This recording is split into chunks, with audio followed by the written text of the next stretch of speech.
the first time since 1969, the Sports Car Club of America's National Championship Runoffs returned to one of their historic homes, Daytona.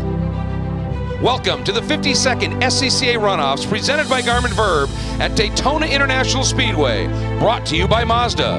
The run for the medals begins now. SCCA's National Championship Runoffs presented by Garmin Verb. It is an event that everybody always anticipates from the very last checkered flag of the previous year. But this year, there is one race in particular that has everybody licking their chops.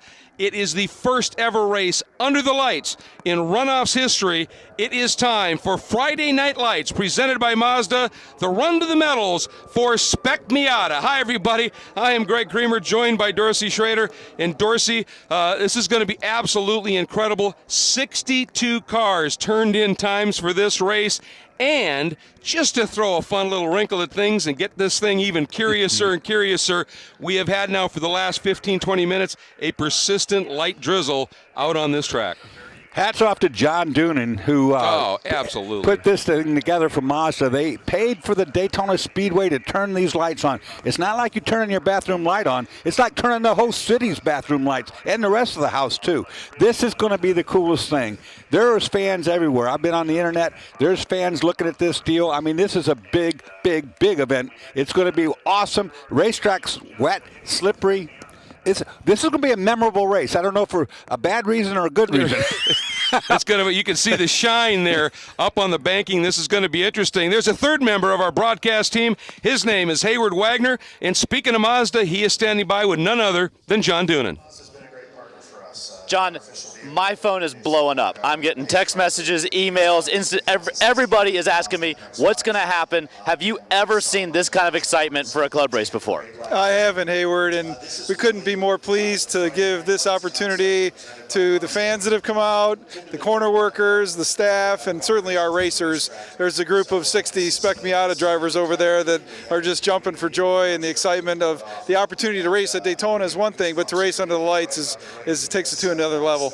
Now, obviously, you've been involved with Mazda for a number of years at the pro level. You've been at Daytona when Mazda has won major professional racing events.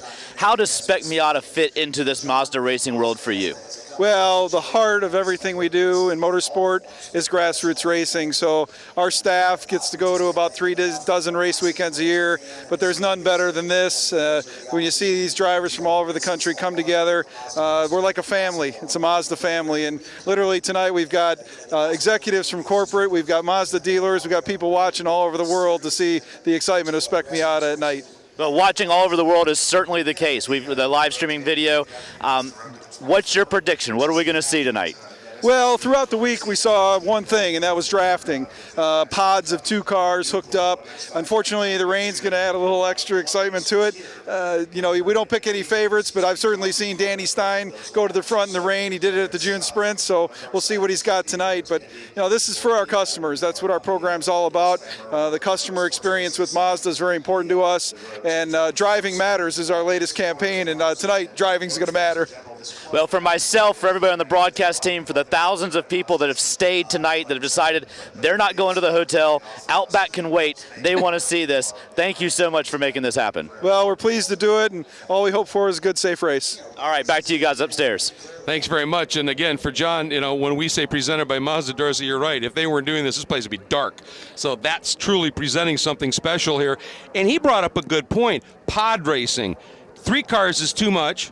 1 car, you're slow. 2 cars together they've been fast. Talking to Jim Drago, he said, you really can't pick anything here based on one driver. You have to pick based on the best 2-car tandem. He said, I think myself and Craig Berry, we're the best, but there's a couple that are equally as good or certainly close. He said, but you have to look at duos. That's kind of unusual. You got to look at cars that are like cars, that they handle pretty much the same. Yep. The guys like doing the same kind of things on the racetrack. There's going to be pushing, bump drafting. Bump drafting is allowed. You can push another guy. If you turn him, if you send him down in the infield and you take that position, you're going to get a penalty. But other than that said, these guys are going to learn about drafting here tonight. And I don't know that 2 cars is going to be good enough. It's been good enough in practice and so forth. But when you get 57 of them out there, or 60, whatever we got, I mean, it just keeps. It's a lot different. I've done enough time here, Daytona 500s. That's only 40-something, 43 cars. Yep. This is a lot bigger than that. Oh, man, this is going to be interesting. And here's an interesting stat for you, too. We got 62 cars that took times. We think everybody is starting. John Doonan referenced the attraction of one racing at Daytona. Certainly it has brought some additional members. But racing under the lights here, Friday Night Lights. In the rain. Presented by Mazda. Well, yeah, before we get to that, because that's something that's maybe not quite as attractive. But out of the 62 cars, Dorsey, 30 of them, this is their first runoffs. That right there is amazing, too. I mean, all of them, it's their first time, together as a group on this hallowed ground, this Absolutely. Daytona Speedway. And half of this is wide open, oval, drafting, multiple drafting. It's different for these guys. It will be a spectacle. There's no question about it. It's survived the first 9/10 and then here we go. But in this weather, I think it brings the twisty bits, the infield and the bus stop, even more into play here, doesn't it? The weather at this racetrack, I've run here in the rain during the 24 hours several times. It's not a horrible racetrack in the rain. You can actually run up by the wall. It's relatively dry up there. It's transitioning off that bank into the infield that things get real dicey. Some of those corners, are really, really slippery. It should be worth watching today. Well, no question about that. There is such a buzz going on here. I'm sure there's a big buzz that continues down in pit lane, Hayward. Guys, I hate the pun, but it is electric. And Tuesday night it was electric for qualifying. I was back in the Spec Miata paddock about a half an hour before they went out, and everybody in the paddock was looking for a dance partner. They were looking at each other's data. They were figuring out who had the matching exit speeds at the bus stop and at turn 6. You want to find somebody who exits those corners at the same speed that you do. That's what's going to give you the pairing down the straightaway. Talking to Mike Collins this afternoon, he said that on Tuesday night it was prom night. Everybody was looking for a date. They were going to be with that date the whole night. That was their guy. Because of the way they qualified, you're going to be lining up beside your prom date because everybody who ran with somebody turned an identical lap time as their partner. So as we bring these cars to the line, you're going to see everybody with their ideal drafting partner beside them. Now, if they get reshuffled in turn 1, Mike had a different term that I'm not going to use on the air, but it implied that you would be changing partners relatively rapidly, and that's probably what's going to happen as they pull up onto the oval for the first time. The rain is a big factor right here because all those plans are out the window with this rain. Yep. We don't know what kind of setups everybody's put underneath these cars. If we still have a little time before green flag, about 7 more minutes. Is somebody going to get brave and go out there on slicks right now? It's not raining right now, and it looks like that was just a passing shower that came through. Or do you want to start on full wets? I mean, a pit stop kills you here. You're not going to come in and switch. Whatever you go, it's not raining now. A little bit of rain right there, actually. We could see it, but it's not heavy. But again, this racetrack dries itself pretty well because of the banking. What do you want to do? I mean, guys right now are going to make a decision that's going to win or lose this race for their team. Well, and this is about the most treacherous of conditions. If it was a hard rain, you know what you got. If it's dry, obviously that's optimal. But here, you just get that greasy little shine. Well, you got the on oil. The track. Yeah. Oil came up out of the racetrack for sure. It hasn't rained hard enough to even make a puddle anywhere. So right now, it is in fact, like you say, the worst possible scenario. And in that duo we were talking about, Jim Drago, who we had talked about, the only guy, by the way, to win 2 national championships in Spec Miata, and his partner, Craig Berry, they both drive for E Street Racing. Berry in the number 29 Safe Racer Mazda Miata, and Drago in the MazdaRacers.com Miata, 14th and 15th on the grid. That's what Hayward was talking about locking up together. But at the front, Andrew Carbonell in the 79 BSI Racing entry, 87 Seth Rollin, BSI Racing, Rossini Racing Miata, Alex Bolanos, the 57 Momo Auto Technic Apex Alignment, that's also a sponsor on Rollin's car, is 3rd right now. So they're up there in the front. They know each other very well. And the other thing you look at, the top 5 cars on the grid, all from Southern Florida, all in the Miami Daytona area that have track experience. That's huge too. Oh, no question about that. This racetrack changes so quickly once they get out there. I don't think we're going to see any jet dryers or any of that business. I think they've got a choice to make right now, which is which tire do I go with? Do I go with a slick tire? Do I go with a full rain tire? Yep. And this being a spec class, Spec Miata, it's one of the few classes here that does not have an open tire scenario. You're running Hoosiers in this class. Yep. And so at least you've got that consistency. Now, we're going to put up for just a moment here a look at the radar screen here. A lot of people say, well, what's the weather going to do? My answer is depends on which app you're looking at. But we're going to take a look at the radar here. And what the story we're seeing is it looks like this might just blow out here in short order. And that's what we want to see. We're 20 miles from the ocean. I mean, this happens down here all the time. You go out there, it gathers up, some clouds gather up a lot of moisture, they come dump it, then they're done. Yep. You know, it goes away for a while. They could do it again. But look at this, as you look at the sky right now, there's not really ominous clouds all around. It might have just been what we need to have the slipperiest conditions in the world. Well, exactly. I mean, it was just one great big thick cloud that was just sitting right over the speedway here. So one thing we've been treating everybody to here as we get ready for these races is our Garmin Verb Fast Lap, an onboard look during one of the qualifying sessions. They had one night session. It was Tuesday night, and Todd Lamb in the Atlanta Speedworks Speed Shift Trans Mazda Miata gave us our Garmin Verb Fast Lap, Dorsey, and in qualifying, in traffic, this is spectacular. Well, this is what you're going to see all day, or all night long, I should say, is somebody right in front of you, somebody alongside, somebody behind.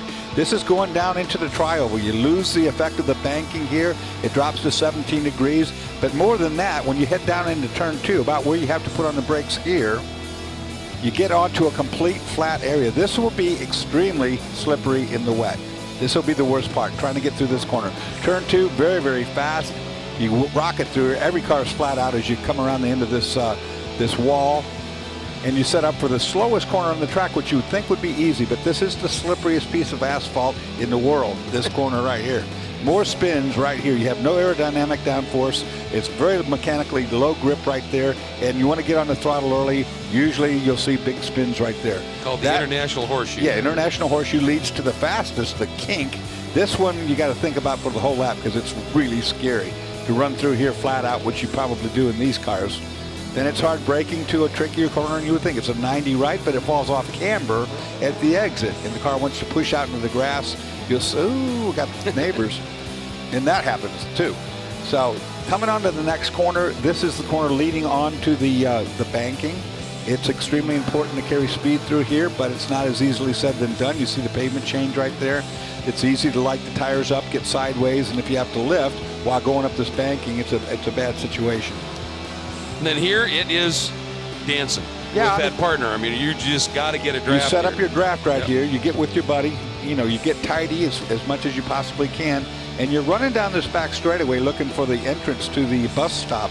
Bus stop chicane, a great place to pass. Oh, I could have used some more room there, but thank you. Anyway, right down here, you'll see the markers up on the driver's right. That was good evidence of how much that draft makes a difference. Absolutely makes a huge difference.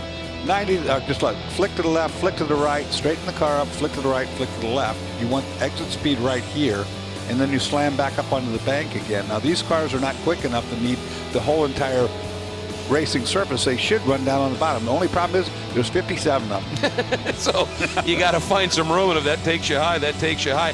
Eric Stearns, who is the defending national champion, said he found out when he came here and ran a majors race in May, he said, running by myself 122 miles an hour through the speed traps.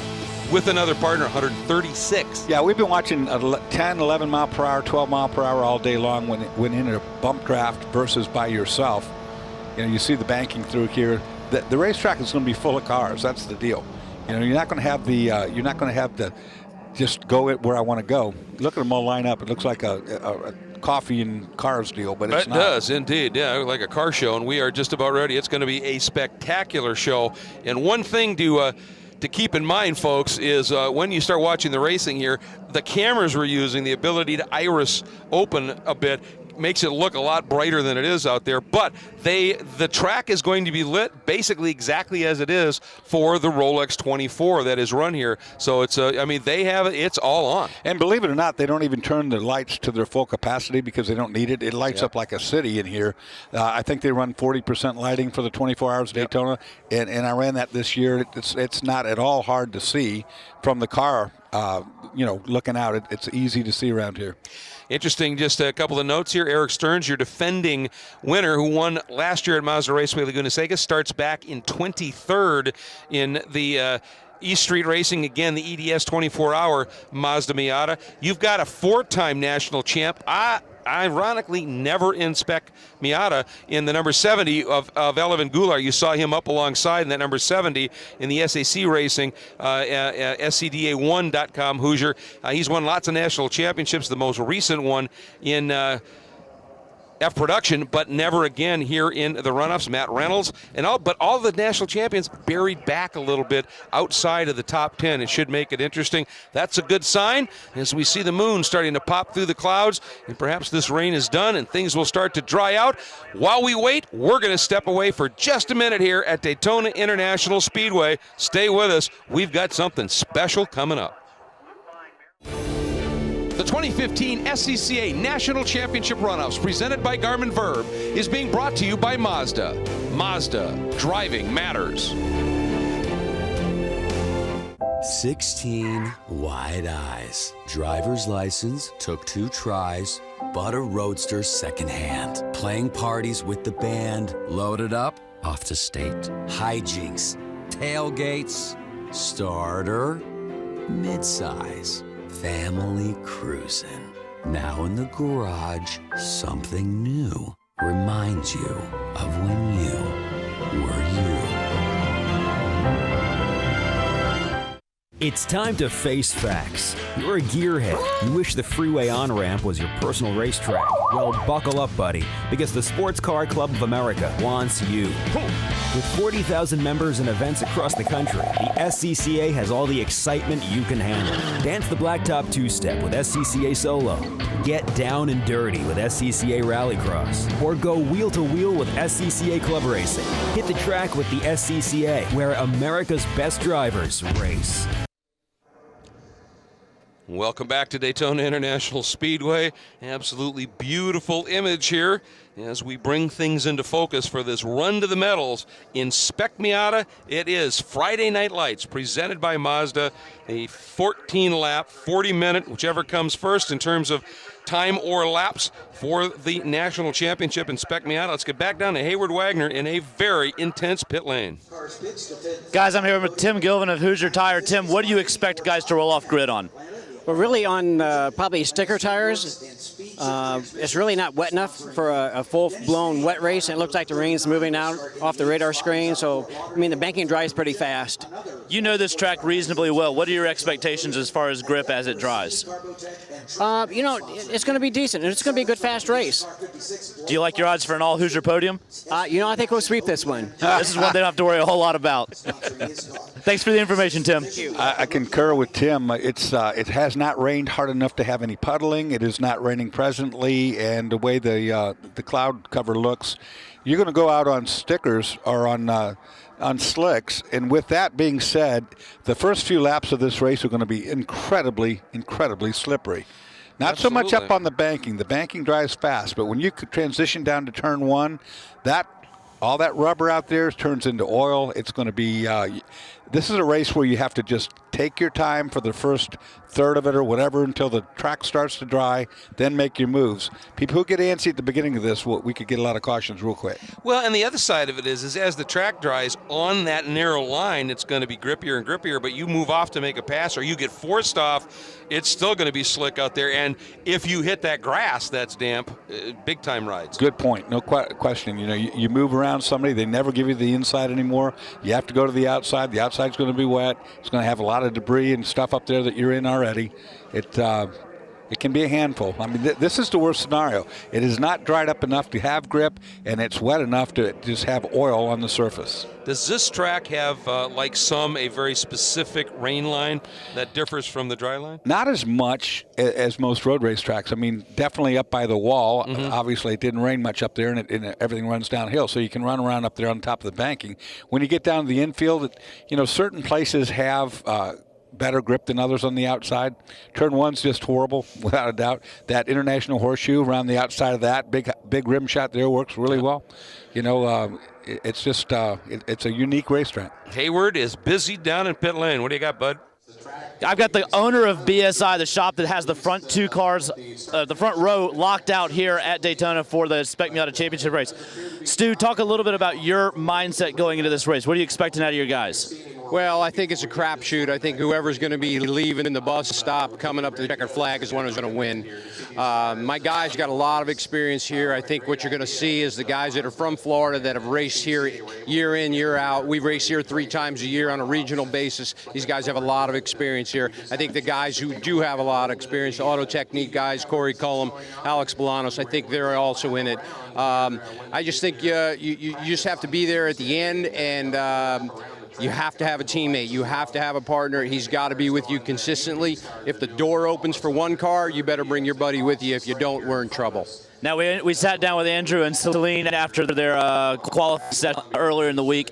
They were talking about the excitement they had on the radio coming into the knowing that they had a great lap. They've said if they have a shot at the end, they're turning the radios off. What do you expect from those guys as far as the ability to control that adrenaline and drive through those last couple of laps? Well, I mean, you have Andrew Carbonell, who's a professional driver, obviously leading the points in ST Continental Series. I have a lot of faith in him. Celine's a little younger, but I believe that with coaching over the radio with Andrew, I think we're going to be fine.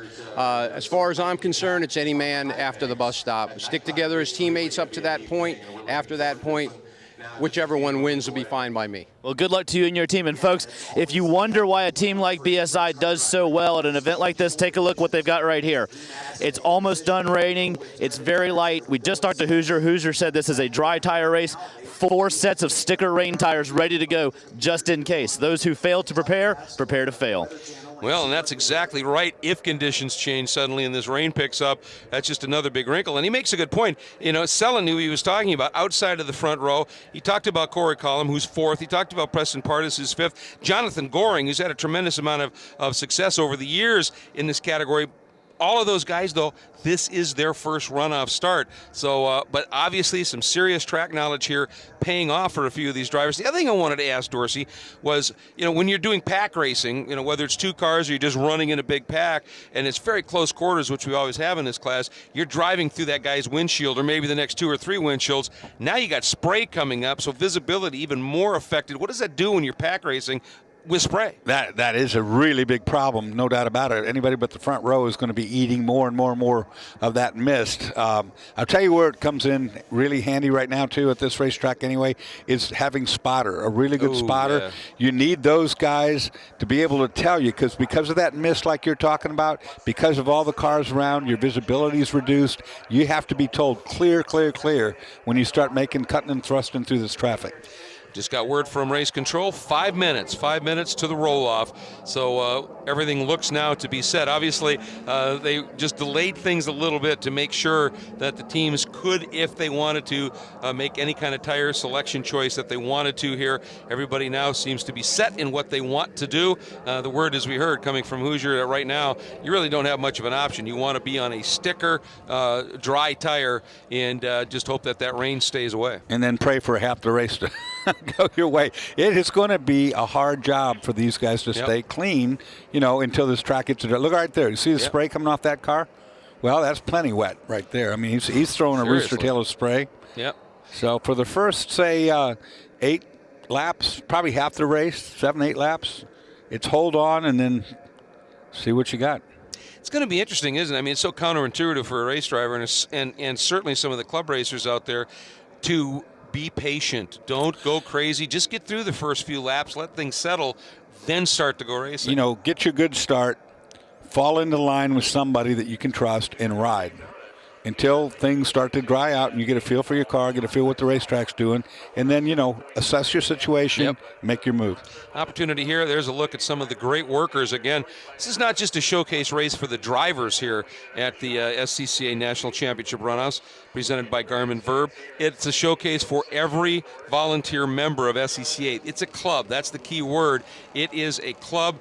All of the members here, for the most part, are here on their own dime. They are volunteering. This this is a passion that they have, and it starts in tech, at registration, it ends at tech, and every specialty in between. And of course, the workers that are out there in the mix are most often those corner marshals that are out there in harm's way, providing direct information and assistance to the drivers. But to a person, we need to say a big thank you. This is a huge undertaking, and to every volunteer that is a part of this club. Oh yeah, that is a part of this club. A huge thank you, and again, for being willing to stay a little bit later into the evening here to watch this one. But I don't think anybody's upset about having to stay and watch this. There is more of an electric vibe about this racetrack this weekend, and this race in particular is pushed the limits way above. I mean, everybody. I was in the motorhome park, and people, when I came out to come over, they said, "What time does it start? What time does it start?" You know, I said, "Another half hour." Yeah. You know, and they're getting ready to go up there by the fences and crowd in, which I think is probably not smart.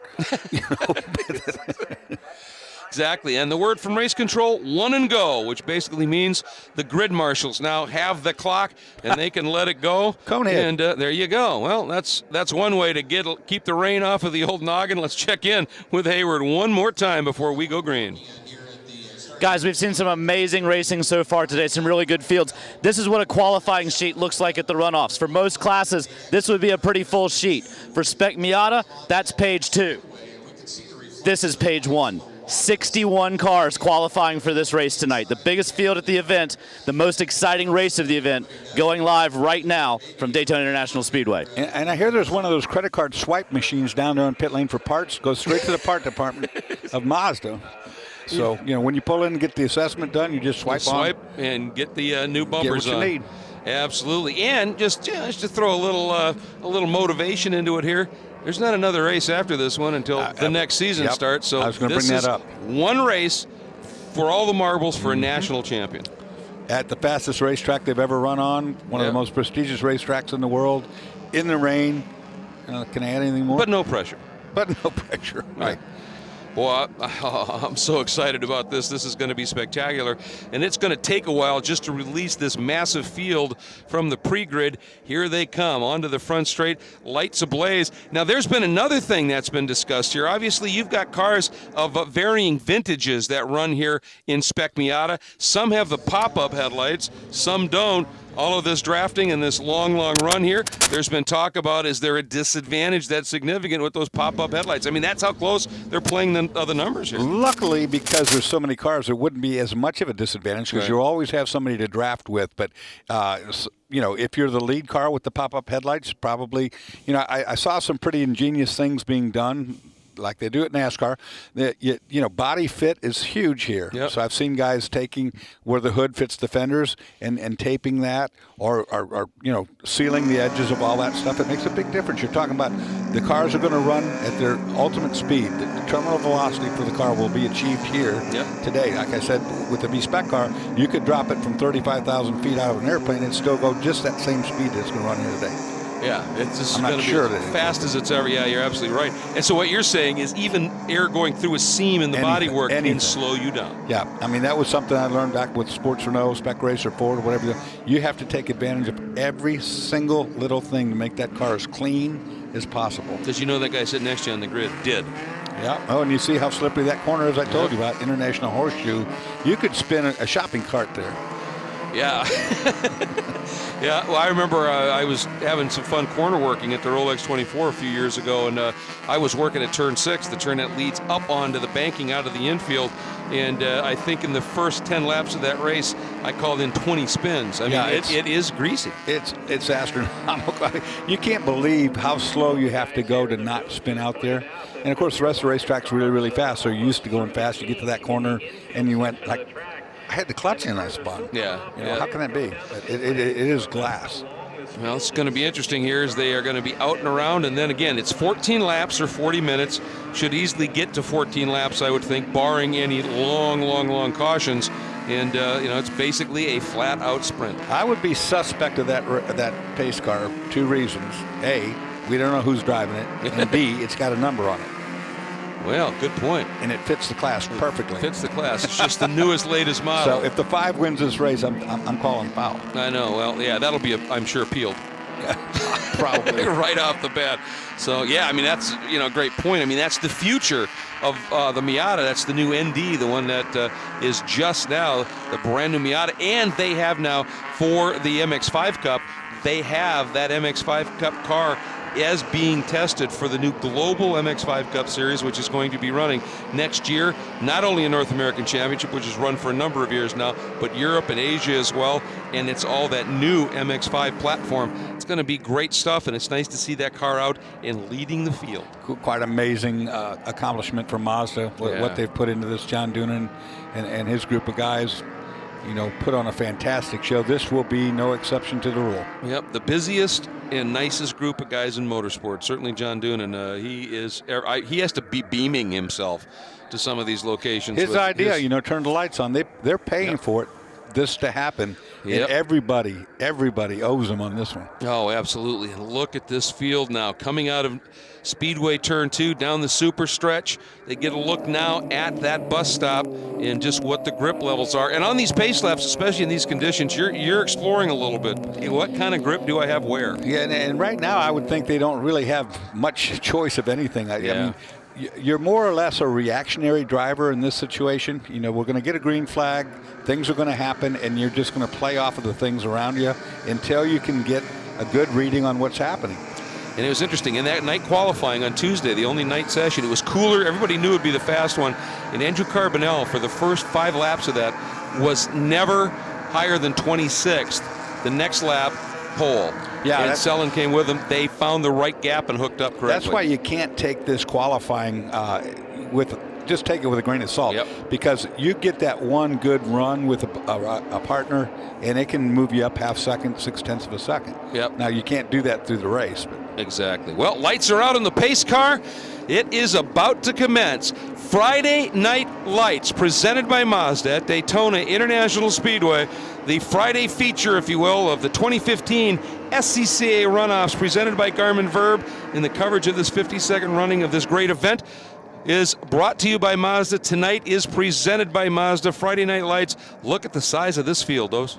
Well, we're pulled way back with that camera, and we're not even covering the field yet. There's guys still behind that camera. Yeah, it's just an immense field here. They're just now coming out of Speedway 4. You've got this run that leads into the super stretch. Pace car will make a late move down into pit lane, and then Andrew Carbonell has to maintain the speed of that pace car until the green flies. And everybody's got to be, even in these Spec Miatas, not the most powerful cars in the world, but you've got to be careful jumping on the throttle here in these slippery conditions. Pace car is in, waiting for the green. And we are green. We are racing here at Daytona. And immediately, that is Corey Collum. And that yellow machine popped out from that 4 starting spot right away, going to 3 abreast here and down to the inside. That is Carbonell, but here comes Collum. He has cleared the second and third qualifiers. Collum going with him here. Now, hard onto the brakes, down into turn 1, and a big slide. Everybody so far hanging on to it, Dorsey. That was very impressive. Very nice start, orderly start. Everybody clear through turn 1. I would not have. No, there's a car backwards in the wall right there in turn 2. Oh boy, and it looked like Collum was. He did. He cleared Andrew Carbonell. So a phenomenal launch there. Also for the 156, a good run as well, as they now through that international horseshoe and heading toward the kink for the first time. See if we're going to get any kind of full course yellow there. Obviously, one car was run backwards in the wall. I don't know about more than that. Boy, that was a phenomenal launch, timing it well by Corey Collum. And let's see who slots into that second spot here. Came up from a bit back as well. It's running the 156, and we'll give you an update on who that is. I think that's Todd, that might be Todd Burris, who got an absolutely phenomenal jump. Wow, yeah, that's why I couldn't spot him.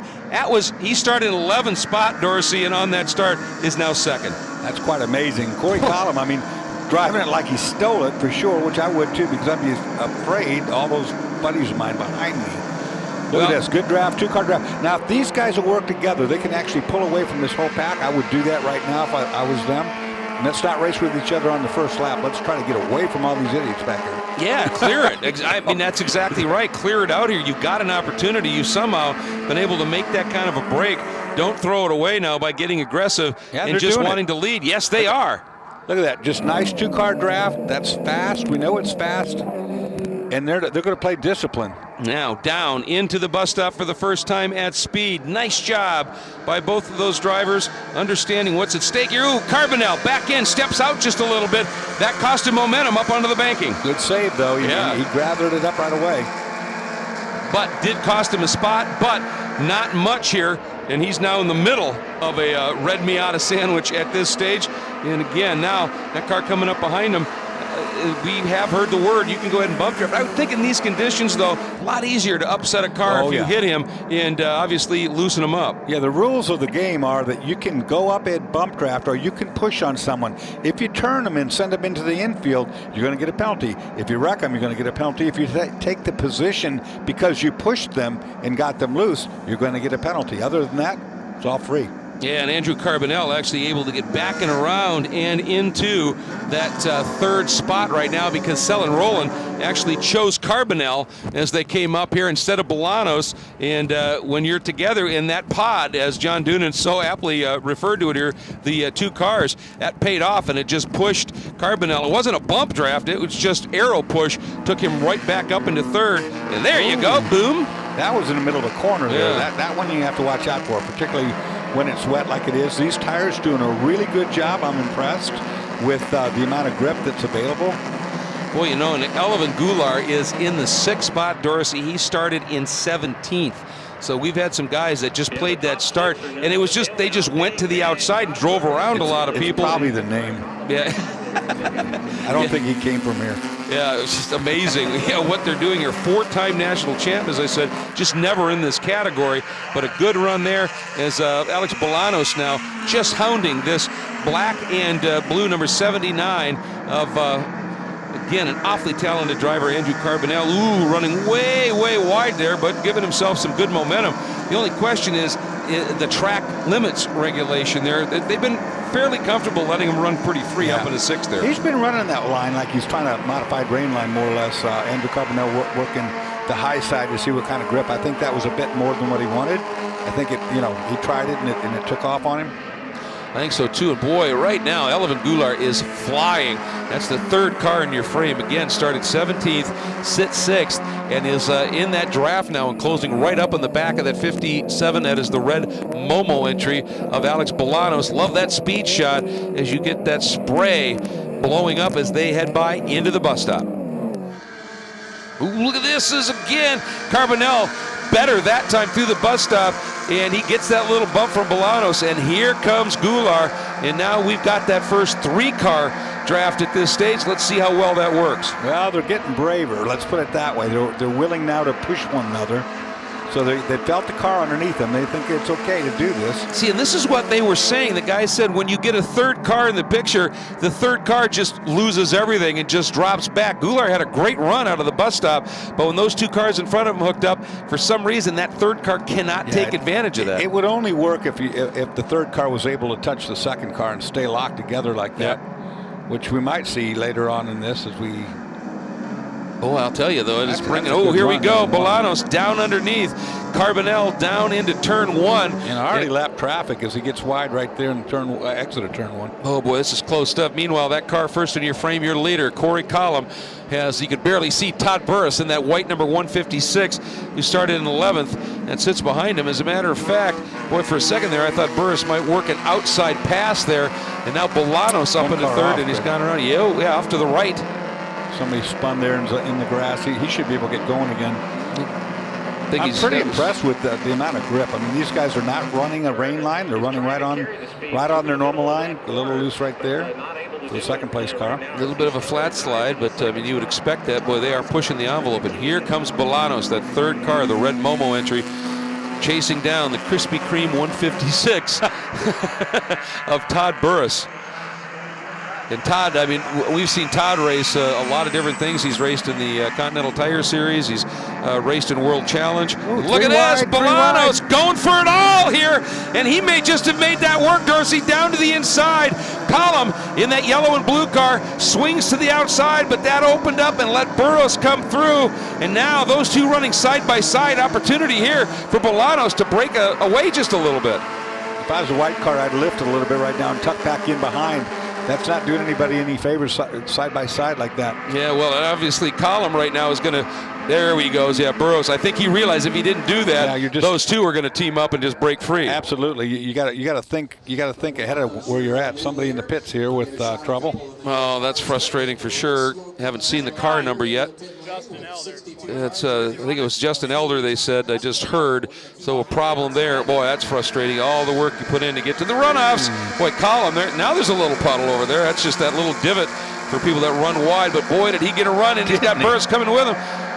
Does he do it? No. Burris says, I had too much speed. Burris, here's a problem. You go for a pass attempt, but you have to be able to have somewhere to go if you make it. He would have had to pass both those cars. He obviously couldn't, so he ducked back down. It would have been better just to brush the brake a little bit with your left foot, keep the throttle wide open, and stay tucked up underneath. It's cost him 2 car lengths. Yeah, boy, this is just fascinating. These drivers said it. 2 cars are great, 3 cars. That third car just disappears right off the tail. And this is pretty interesting stuff here. Bolanos, what a event he's been having here. Again, qualified third, dropped back to about 5th or 6th, and has fought his way right into the lead as they head down turn 1. Now through the S's.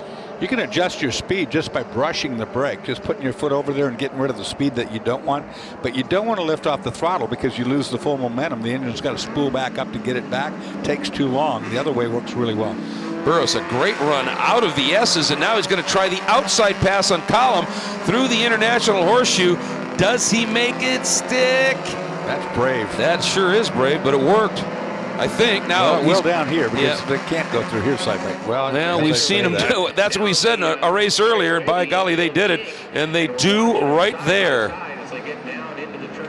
So, all right, here we go. Boy, Burris just staying to the outside. He's finding grip out there, Dorsey.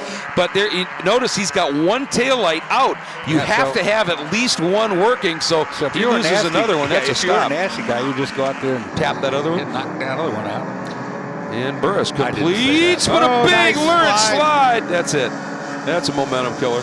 Yeah, he killed his momentum, but it was a good handful of wheel there. It was a great save, but it's just going to. That's a really tricky area down on that flat.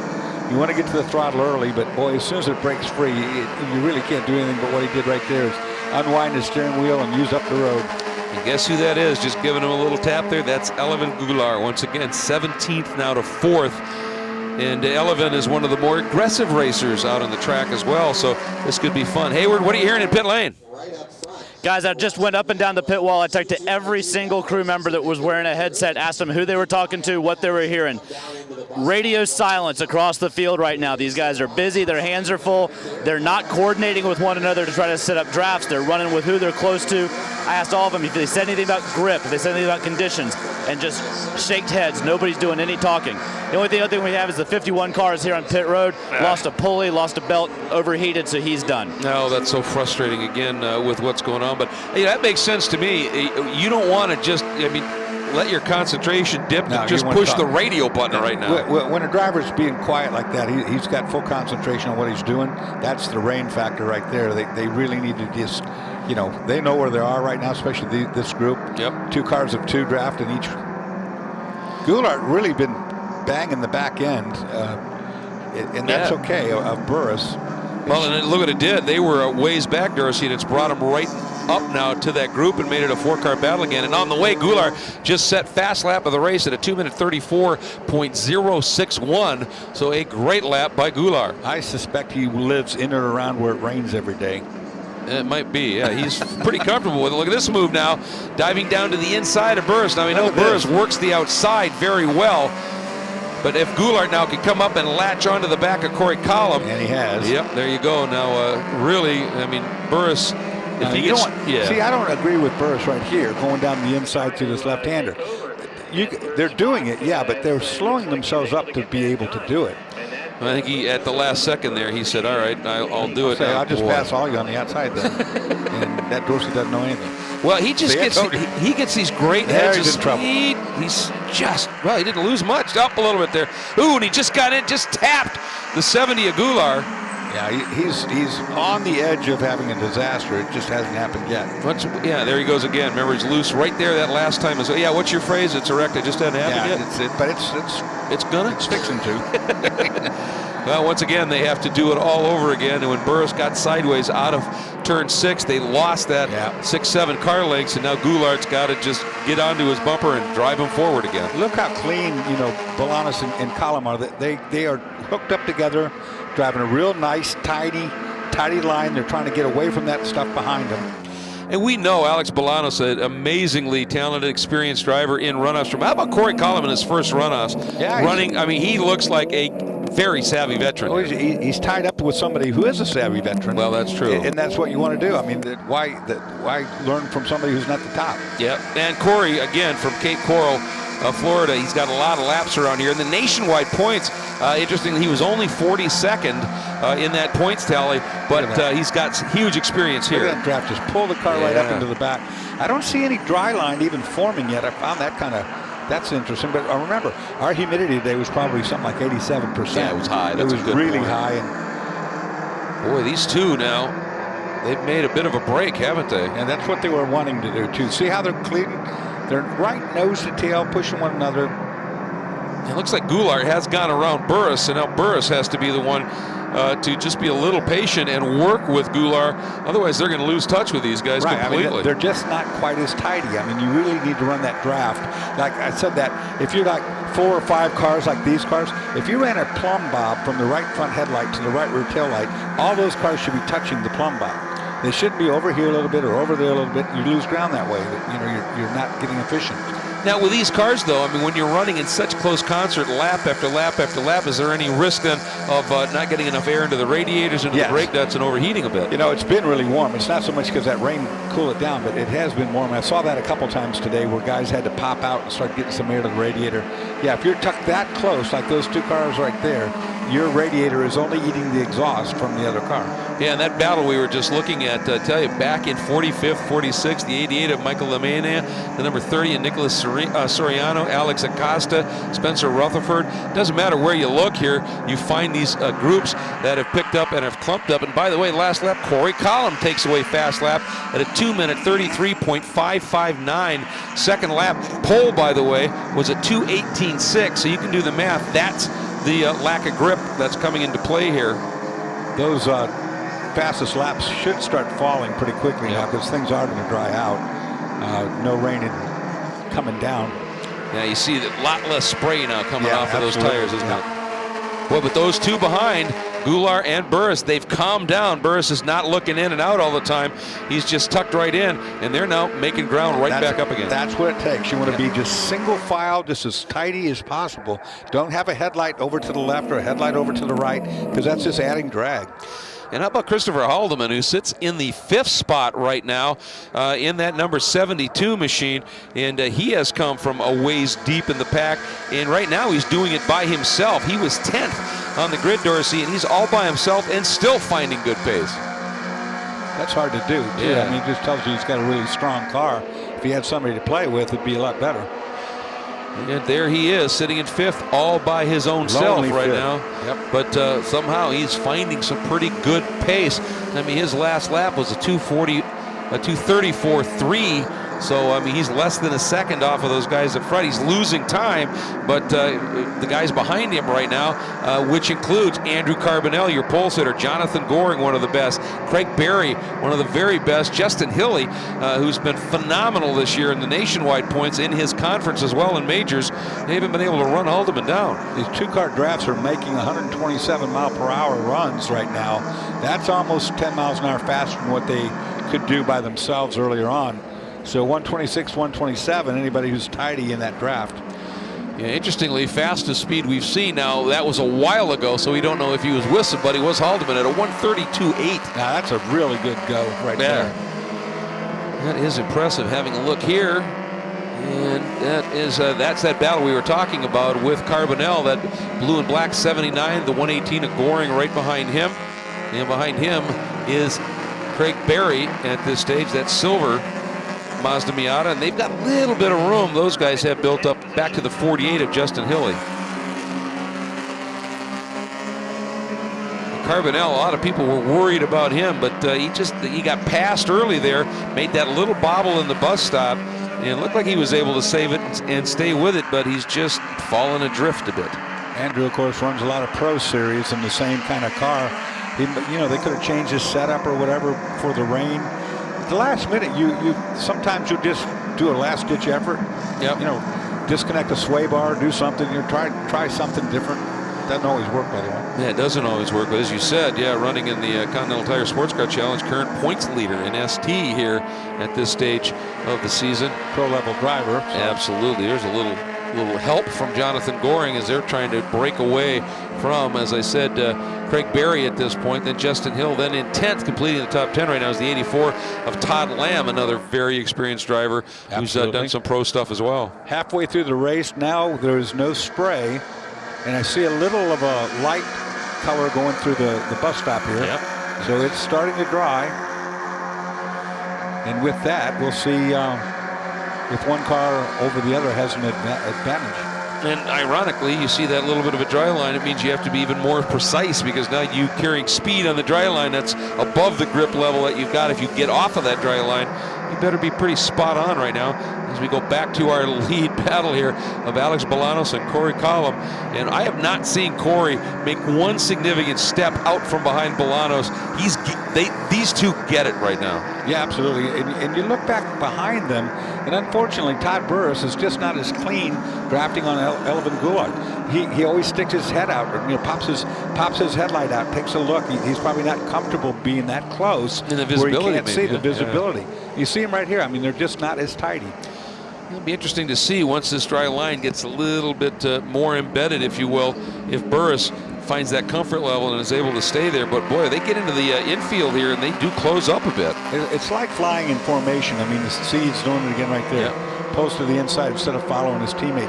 You got to fly in formation. You have to trust the guy in front of you. You do everything he does, and if he runs into the wall, you're going to run into the wall too. Target fixation sometimes is a good thing. And they don't have the confidence. You can tell those two guys have not worked together, and they don't have the confidence to be that close. Well, I think you might be onto something with that Corey Collum. A lot of experience here at Daytona, not a lot of experience at the runoffs. Alex Bolanos, a top flight driver here with a lot of runoffs experience, and I think you're saying, Corey Collum, it's doing two things. One, he's just exactly following in Bolanos' wheel tracks, going, this is how I'm going to learn here, and at the same time, it's being very effective in this draft. But Goulart broke Burris there a little bit, got a great run out of 6. That's what I've been watching. Goulart just broke the ranks, and now he's caught up. If he can get a little bit closer to the 23, he can tag that team. He's going to lose his teammate back there, but I don't think his teammate was helping him either. I think that Todd Burris was hindering the progress. Yeah, but again, we see what happens here. You don't get close enough as that third car, they just drop you. Yeah, you got to force the issue for sure. You got to be right touching on the back bumper. All right, down through the bus stop as we are working lap 8, just gone by halfway here in this run to the gold in Spec Miata. See, I don't know if Alex Bolanos and Corey have worked together before. It certainly looks like they do, because watch this. I mean, he just comes in, closes in, makes contact, and they are absolutely welded together. Taking a look, they have, because they're both running for the Auto Technic team.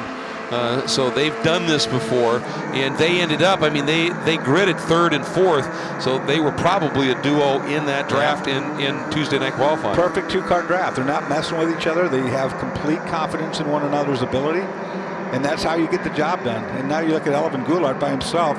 He's lost touch with the front two, and he's lost touch with his teammate, and the two of them now dropping back pretty quickly. And Corey Collum lowers that time. Remember, it was just a couple laps ago, Doris, they were running in the 2:34s. It's now a 2:30.5. Yeah. So the speed's coming. Yeah, track's drying out. Everybody's got a good handle on their car. Now they feel, what grips underneath them.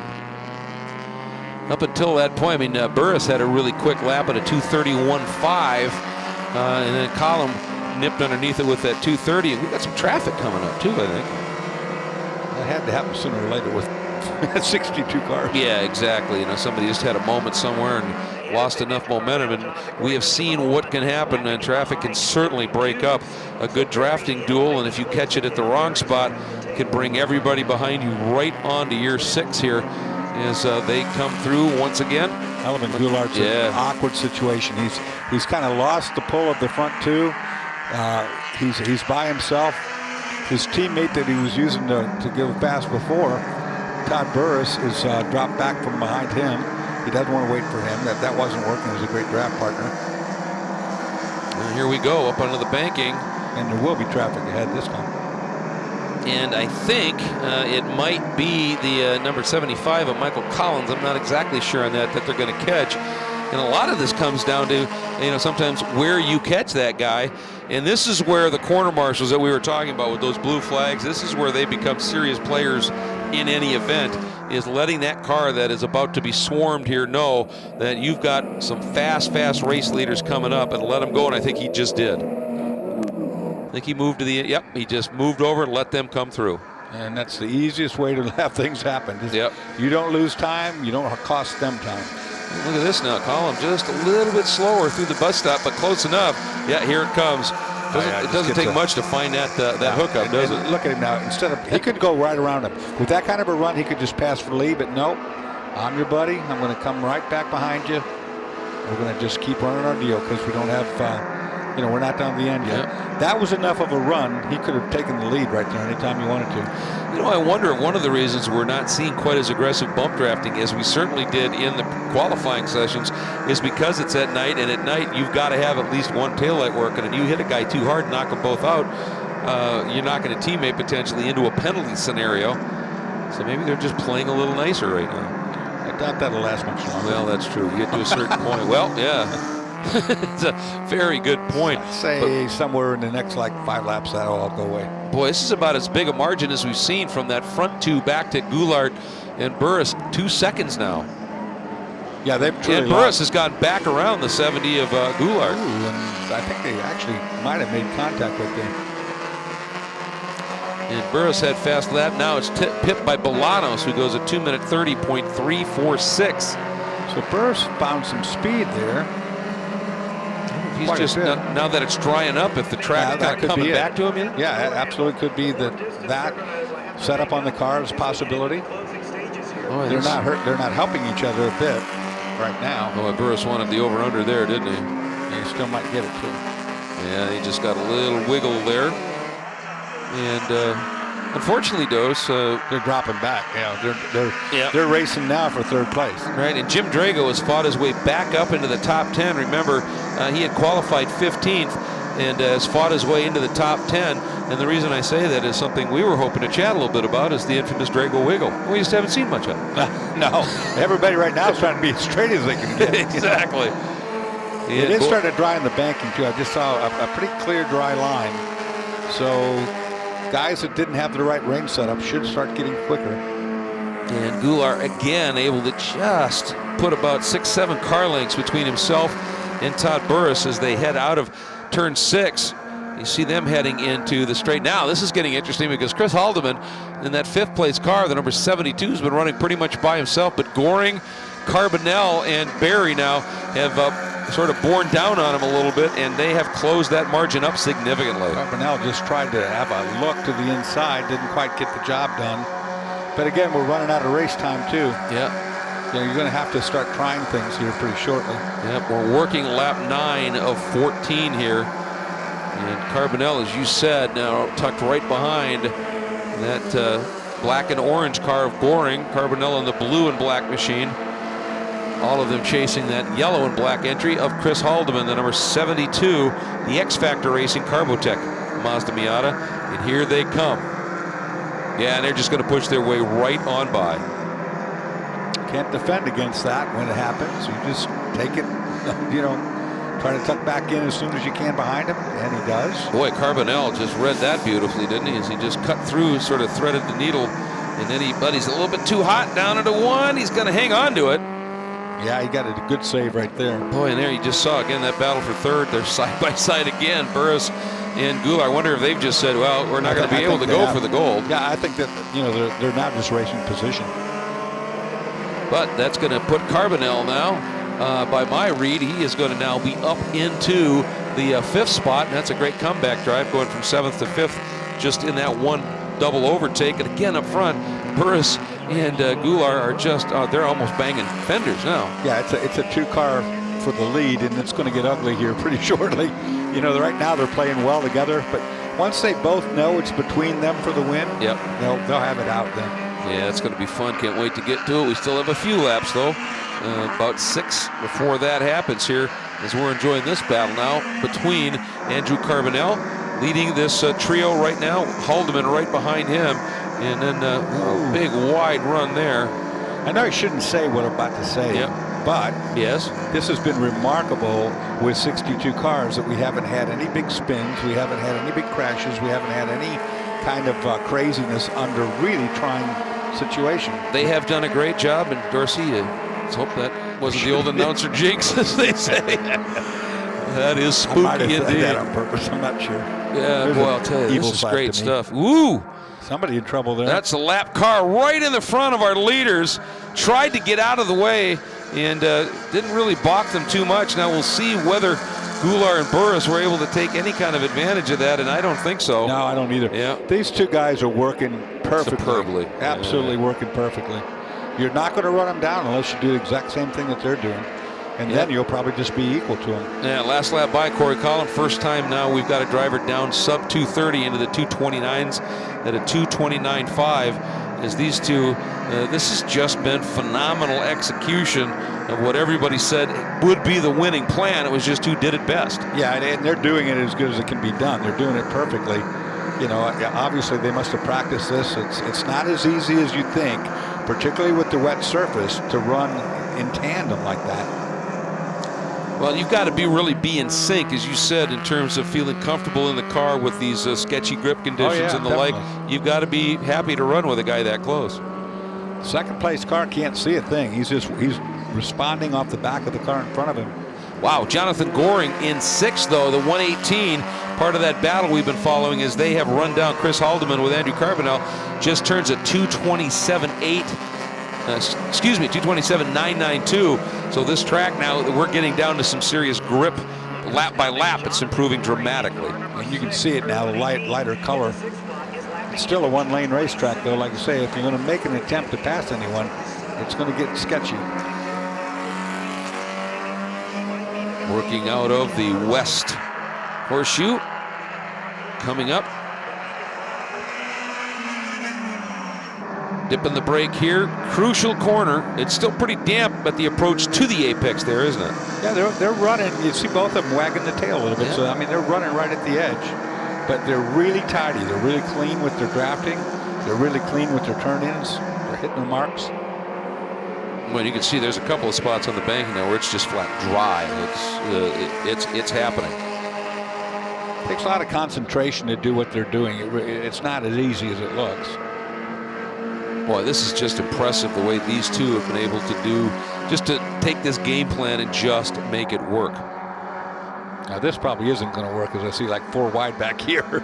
Yeah, this, I believe a scrum might be the best way to describe these guys here. And that, I think part of it is they're coming up on some traffic, and it's that's also Carbonell, that battle, yeah. Yeah, and they are coming up on traffic. Oh boy, now yeah, that's Goulart.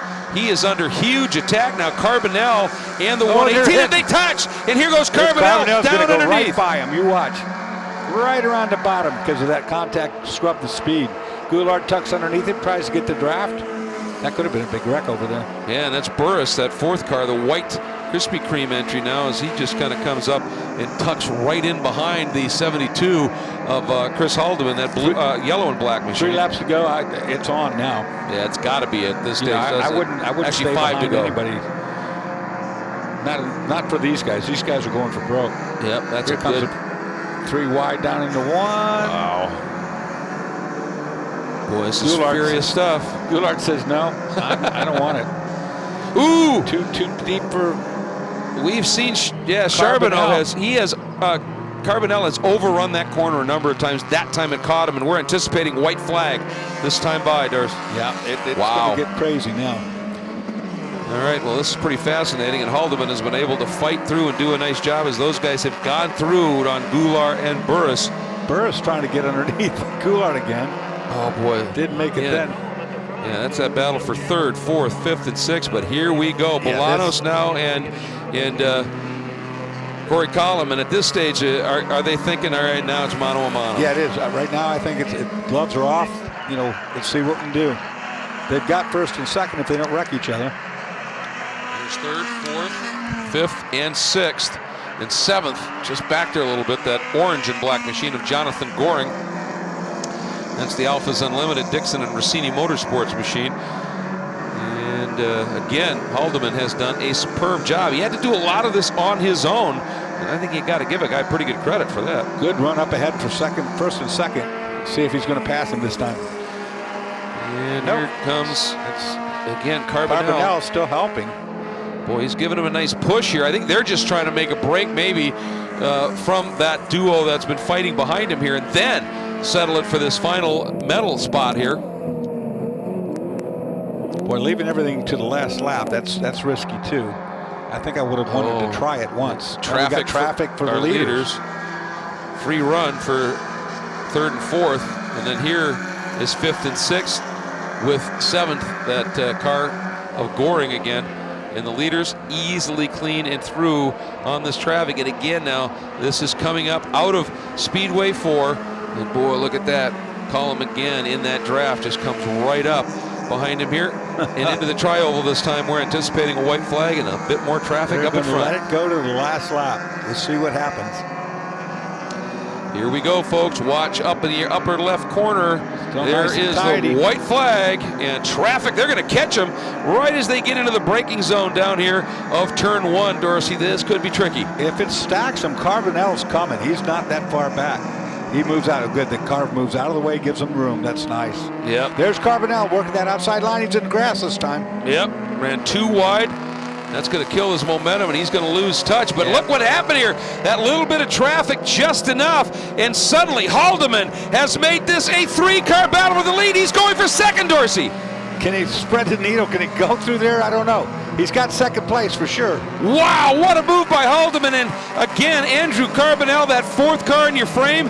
This could become suddenly a 4-car battle if he can catch just a little bit of a toe here. But what a drive by Haldeman. Outside. Oh, and he's going in way, way deep. But he's got it. He did it.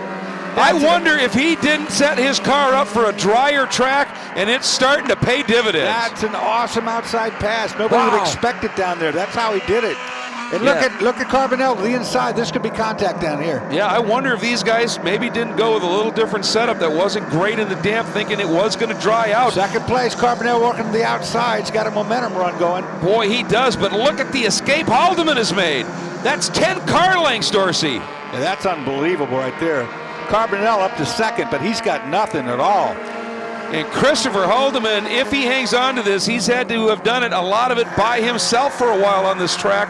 What a story it will be here. He started this lap in 4th. He leads by a ton. That now is the battle for your final podium spot, and they are quickly closing. It could become a 3-car battle for 2nd, 3rd, and 4th. Behind here, here they go into the bus stop. That is a look at some traffic again. It's the cars up in front of what we're seeing here right now that are going to decide this. Less than a half a lap to go. There he is. He's gone, man. Whatever he had stored up, he just unleashed it. He's driving away from this entire pack like they weren't even out there. I think that they played a little bit of a setup game, and it may have been an absolutely brilliant move. Haldeman out of Speedway 4, up into the tri-oval. He started the race in 10th. He started this lap in 4th, and Haldeman comes through. What a battle for second, and Andrew Carbonell somehow carved his way back up into the 2nd spot, and for 3rd, I think Corey Collum got the guy he followed for 12 of these 14 laps. That was photo finish for 3rd place. I have no idea who won that deal. Carbonell, good job. And the fireworks unleash here at Daytona International Speedway.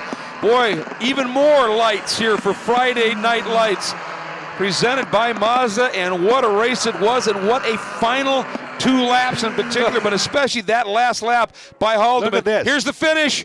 Oh, it is going to go to Bolanos. You sure? Well, it sure looks like it by, what, a foot at most. Yeah, maybe. That was unbelievable here. Hopefully transponders were working. Now, just incredible here. Yeah, what we were seeing here, well, they said a visual will override a transponder. Man, Haldeman, though, I got to tell you, once he made his move, he had so much in reserve, he just literally just went right through that field like it was not out there. Haldeman was hauling. Yeah, he was definitely hauling. Just incredible what he was able to do here today. Fantastic run here. Now they're working through and trying to, obviously scoring is looking at that third place finish here. Wow, what a story that was. Just fantastic here. Now yeah, things are cycling around a little bit here. We're trying to you can't go off our scoring here at this scoring. stage, but here's Carbonell, another here's look at that it. finish again. And that's Bolanos in the red car. Gosh, that was close. That's awful so close. I mean, from our camera angle alone, we can't really say what happened there. Carbonell, though, we had a great job. He came from way back to come up there. Yeah, just an incredible run. And I think part of the consternation here might be, I'm just trying to clarify here, there's a possibility that the cars, very similar colors, Goring on that last lap turned to 2:24.2.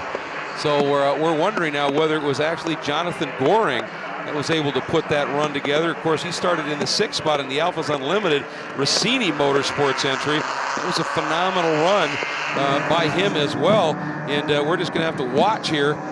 Some of the cars still coming around and finishing, Dorsey. But I am really impressed, Greg, that we did this in the rain. We did this at night. We did this with 60-something cars, and we didn't have any kind of a big deal. I mean, no spins, no crashes. It just really, really bodes well for these guys. Did a great job tonight. They sure did, and I'm just trying to get an eyeball on the number. That second car in the queue there, I believe that is our winner, and it might just be Jonathan Goring. And either way, it was a staggering last lap. As he turns here, that was Goring. It was Jonathan Goring that put that together. Wow, the color scheme just caught us out a little bit, and I'll be honest about it. But Jonathan Goring, I looked down at the monitor when he flashed through, and it was a 2:24.2. That was the fast lap by a ton that he was able to put together. Carbonell actually got a 2:24.6 on that last lap as well. But Jonathan Goring from the 6th spot was the guy that was able to pull that masterful move off at the end, Dorothy. And look at these cars, man. Not a mark on them. That's so impressive. That is really, really impressive. I had no idea where I was. Listen to that. I don't think he even knew that he won. Yeah, well, he just said that. I think I overheard. He said, I had no idea where I was. And clearly, neither did we. Yeah, right. Because there goes the Hoosier Tire around the neck. And I'll tell you, what a race, Hayward. And this guy coming from 6th spot to the medal. Jonathan Goring, you just won Spec Miata at the Runoffs under the lights. What an amazing drive. Talk to me about that last lap. Well, to tell you the truth, I didn't know that I won. I didn't know that it was the last lap because the radio was really choppy. So I was just driving as hard as I could until I saw the checkered flag. I was kind of confused. It was dark, it was raining, the visibility was terrible. So to be here in the winner's circle is unbelievable, and it still hasn't even kicked in yet. According to the guys in the booth, you started the last lap no better than 5th. We're not sure if you were 5th or 6th. In the International Horseshoe, some traffic got caught. You got a break. What did you see? What was the advantage you could take there? Like I said, I didn't know exactly where I was, so my job was, I knew that the race was winding down, and I just wanted to get by as many cars as possible. I didn't know who was a back marker. I didn't know who was for position. So I just went and I just drove my heart out. We've got John Doonan here from Mazda Motorsports. He was the first one to come over and congratulate you. Talk about Mazda's involvement in this race. How great was this package they put together for you guys? I mean, you can't say enough about Mazda. The support that they give the series and the SCCA, the support that they give the Mazda community is absolutely unbelievable. And especially the fireworks at the end, that was cool. Awesome. Well, you get to take one more lap, so you can jump in. They're going to get you your checkered flag to ride around for your victory lap. Congratulations on the win here in Spec Miata. We need to find Andrew Carbonell. Looking for Andrew Carbonell. Andrew. We spoke earlier in the week after qualifying. We talked about the strategy in this race and exactly what everybody predicted happened. Everybody lost their dance partners. Took you a little while to kind of find your pace in this race. What was the moment where it kind of clicked that you were on that charge to the front? As soon as it started to dry, big thanks to BSI Racing, Mazda for putting this great event on. It really couldn't have been a better day for us.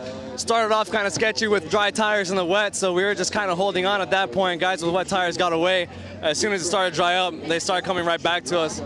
Big congrats to Jonathan Goring over there, ran a great race. Wish I would have had something for him. I kind of got stuck on the outside of 6, and that was the end of my race at that point. But, really good time. Spec Miata, great class to race in SCCA. Thank you all, and good times. Coming out of the bus stop, you had a mirror full of cars. You had 2 guys behind you. They had drafting partners. You didn't.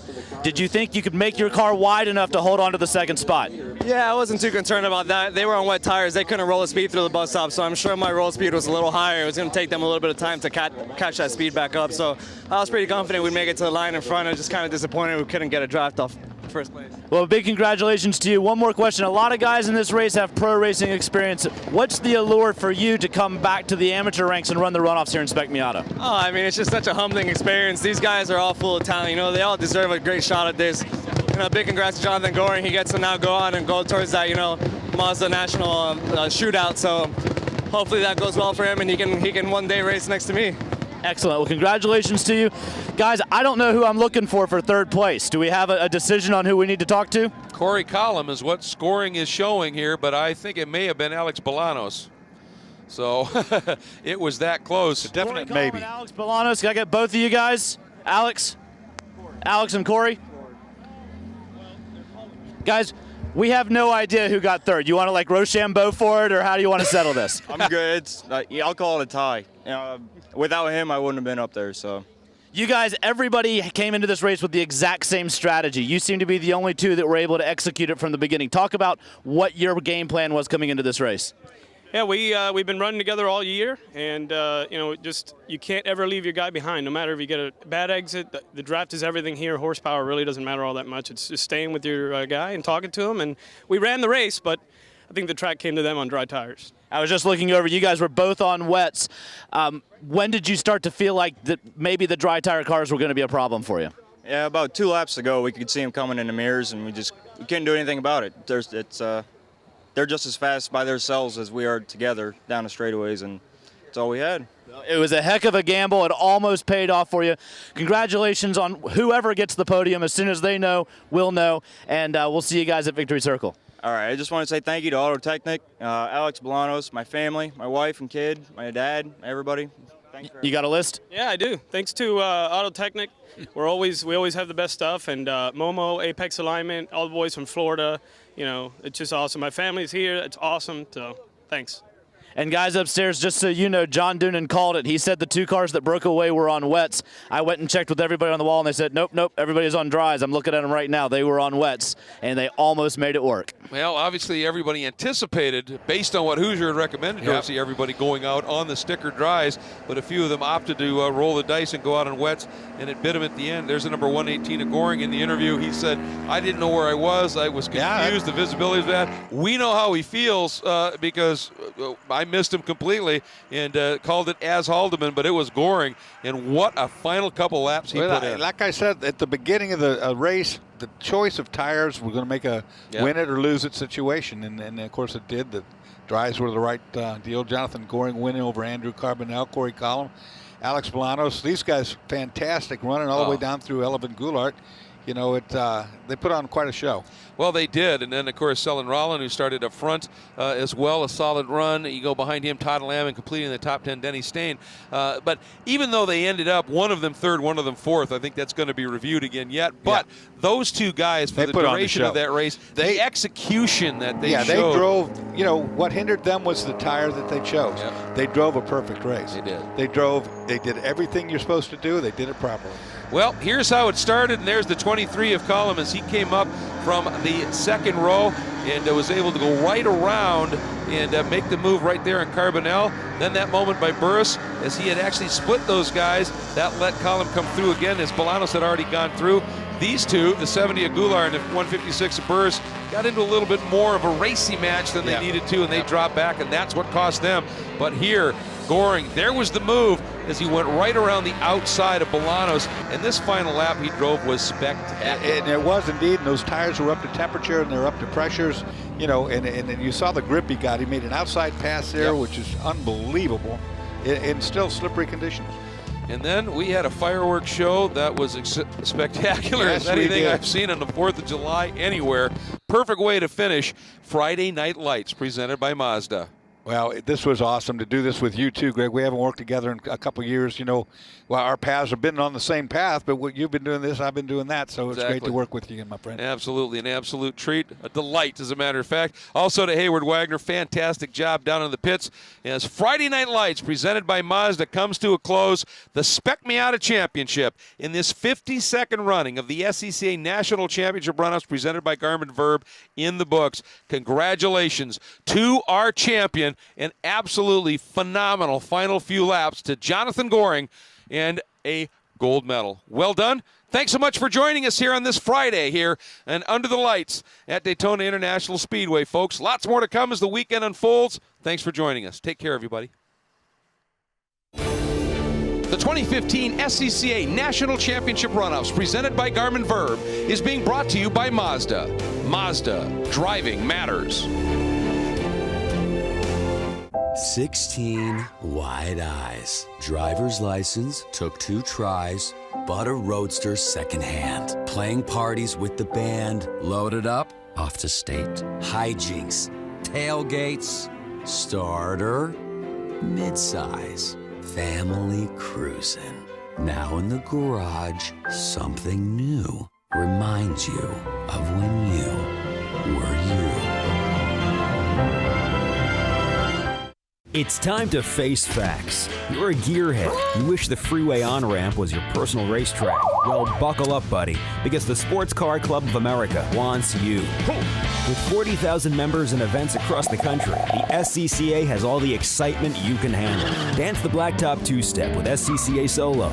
Get down and dirty with SCCA Rallycross. Or go wheel-to-wheel with SCCA Club Racing. Hit the track with the SCCA, where America's best drivers race.